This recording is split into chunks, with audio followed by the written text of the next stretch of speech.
السلام علیکم ورحمۃ اللہ وبرکاتہ۔ معزز ناظرین، اللہ تعالیٰ نے انسانوں کو خاندان اور قبیلے میں تقسیم کیا اور اس کی حکمت یہ بتائی تاکہ ایک دوسرے کو جانا اور پہچانا جا سکے، ایک دوسرے کے غم میں ایک دوسرے کی خوشی میں شریک ہوا جا سکے۔ اولاد تو سب حضرت آدم علیہ السلام اور حضرت حوا علیہ السلام ہی کی ہیں، لیکن ان کے درمیان میں قبائل، رشتہ داریاں، تعلقات اللہ تعالیٰ نے بنائے ہیں،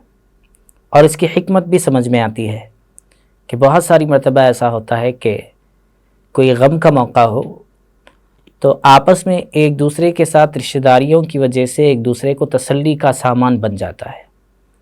اور خوشی کا موقع ہو تو ایسی صورت میں ایک دوسرے کو مبارکبادی پیش کی جاتی ہے۔ یہ تعلقات اللہ تعالیٰ کی طرف سے بنائے ہیں اور اس کا مقصود یہ ہے۔ اسی لیے جب ہم اپنے گھر میں ہوتے ہیں تو بہت سارے مہمان ہوتے ہیں، مہمانوں کے کئی الگ الگ مہمان ہیں، جیسے ددیالی رشتہ دار اور مہمان، ننیالی رشتہ دار اور مہمان وغیرہ۔ تو گھر پر جب کوئی ملاقات کے لیے مہمان آتے ہیں تو ایسی صورت میں ان کے ساتھ کیسے رویہ اختیار کیا جانا چاہیے، کیا بیہیویئر ہونا چاہیے، اس سلسلے میں اسلام نے سب سے اچھی تعلیم دی۔ شاید کہ کسی مذہب نے اس بات کی تعلیم دی ہو۔ اللہ تعالیٰ نے نبی کریم صلی اللہ علیہ وسلم کے ذریعے اس امت کو سکھایا کہ آپ کو مہمانوں کے ساتھ کیسے پیش آنا ہے۔ آپ صلی اللہ علیہ وسلم نے فرمایا، من کان یؤمن باللہ والیوم الآخر فلیکرم ضیفہ، جو اللہ پر اور آخرت پر ایمان رکھتا ہو اسے چاہیے کہ وہ اپنے مہمان کے ساتھ میں اکرام کا، احترام کا معاملہ کرے۔ یہ بنیادی تعلیم ہے کہ مہمان جب آئے تو ان کے ساتھ اکرام اور احترام کا معاملہ ہونا چاہیے۔ لیکن ہم دیکھ لیں کہ ہمارے یہاں مہمان کی آمد کی اطلاع ہوتی ہے تو ہمارے آج کل کے معاشرے کے اندر چونکہ رشتہ داریوں میں دوریاں بڑھ گئی ہیں، محبت نام بھی باقی نہیں ہے، نفرتیں عروج پر ہے، ایک دوسرے کا چہرہ دیکھنے کے لیے پسند نہیں کرتے، جبکہ جس اسلام کے ہم ماننے والے ہیں اس اسلام کی یہ تعلیمات ہیں کہ محبت کے ساتھ، اکرام کے ساتھ، احترام کے ساتھ معاملہ کیا جائے۔ اس لیے جب مہمان گھر آئیں تو گرم جوشی کے ساتھ میں ان کا استقبال کریں،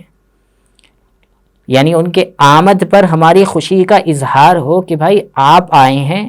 ہمیں آپ کے آنے پر بڑی خوشی ہے،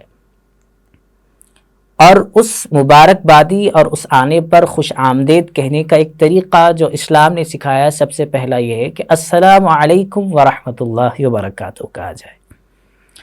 یعنی سلام ہو سب سے پہلے۔ جس اللہ نے ہمیں بنایا ہے اس اللہ کے شریعت کے مطابق سلام کیا جائے۔ قرآن پاک میں اس کا تذکرہ موجود ہے۔ اللہ تعالیٰ فرماتے ہیں کہ جب حضرت ابراہیم علیہ السلام کے پاس فرشتے آئے تو انہوں نے آتے ہی بات شروع نہیں کی، بلکہ فرمایا دخلوا علیہ فقالوا سلاما۔ جب فرشتے حضرت ابراہیم علیہ السلام کے پاس بطور مہمان آئے تو انہوں نے سلام کیا، اور اس کے جواب میں حضرت ابراہیم علیہ السلام نے بھی سلام کیا، یعنی ایک دوسرے کے ساتھ سلام و جواب کا معاملہ چلا۔ تو اس سے معلوم ہوا کہ آمد یعنی مہمانوں کی آمد پر خوشی کا اظہار، اور خوشی کا اظہار بھی شریعت کے منشے کے مطابق ہوا ہے۔ وہاں پر کوئی جو ہے ایسے جملے استعمال نہیں کیے گئے ہیں جو اسلام نے نہیں بتائے ہیں۔ اس لیے ہمیں ہر جگہ پر جو اسلام نے بتایا ہے اس کو اپنانے کی ضرورت ہے۔ آج کل ایک بہت زیادہ رواج چل پڑا ہے کہ ہائے ہیلو، اس انداز کے جملے آپ اسے بعد میں کہیے، لیکن پہلے جو اسلام نے سکھایا ہے اس کو کہنے کی ضرورت ہے۔ یہ اسلام کا پہلا مرحلہ ہے، اور اسلام نے اس کی تعلیم دی ہے کہ آپ کے ملاقات کے آداب میں سے پہلا ادب یہ ہونا چاہیے۔ اچھا، نبی رحمت صلی اللہ علیہ وسلم کا معمول کیا تھا؟ آپ صلی اللہ علیہ وسلم نے غزوہ خیبر کے بعد حضرت جعفر رضی اللہ تعالیٰ عنہ جب تشریف لائے تو آپ خود سے آگے بڑھے اور ان سے سلام اور معانقہ کیا، اور پھر ان کے پیشانی پر بوسہ لیا، اور خوشی کا اظہار کرتے ہوئے یہ فرمایا کہ مجھے پتہ نہیں چل پا رہا ہے کہ یہ خوشی خیبر کے فتح کی وجہ سے ہے یا پھر حضرت جعفر رضی اللہ تعالیٰ عنہ کی آمد پر ہے، یعنی آپ صلی اللہ علیہ وسلم کے خوشی کا عالم یہ تھا۔ ایسے ایک دوسری روایت کے اندر حضرت ابو الہیثم رضی اللہ تعالیٰ عنہ کے بارے میں بات آتی ہے کہ جب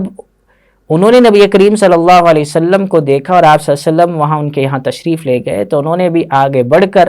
حضور صلی اللہ علیہ وسلم سے سلام اور مصافحہ کیا اور خوشی کا اظہار کیا۔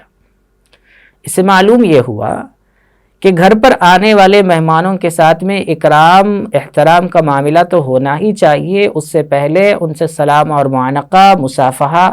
ان کی آمد پر خوشی کا اظہار، اور اس خوشی کے اظہار میں جو ہے بہت زیادہ خوشی کا اظہار ہونا چاہیے تاکہ آنے والے کو یہ سمجھ میں آئے کہ بھئی میں جب ان کے گھر پر آیا ہوں تو ایسی صورت میں ان کو کسی قسم کی تکلیف نہیں ہے اور یہ میری آمد پر خوش ہیں۔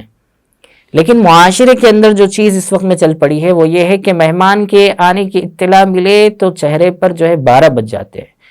آج ہی آنا تھا کیا، اور یہ ٹائم پہ آنا تھا کیا، آئے ہیں تو ابھی آئے ہی نہیں، کتنے دن رہنے کے لیے آئے ہوئے ہیں، اپنے اپنے گھروں میں رہ گئے تو بہت اچھا تھا، یہاں پر آنے کی کیا ضرورت ہے۔ یہ سب نفرت والا ماحول ہے، رشتہ داریوں میں کمزوریوں کی علامات ہیں۔ اس لیے اس کو مضبوط کرنے کے لیے، ریلیشن شپ کو بلڈ کرنے کے لیے ہمیں چاہیے کہ ہم اسلام کے بتائے ہوئے تعلیمات پر عمل کریں، اس لیے کہ انہی تعلیمات کو اختیار کرنے پر ریلیشن شپ صحیح ہوگا، انہی تعلیمات کو اختیار کرنے پر محبتیں بڑھیں گی، انہی تعلیمات کو اختیار کرنے پر آدمی امن، چین اور سکون والی زندگی گزار سکے گا۔ اللہ تعالیٰ سے دعا ہے کہ ہمیں صحیح عمل اور صحیح علم کی توفیق عطا فرمائے۔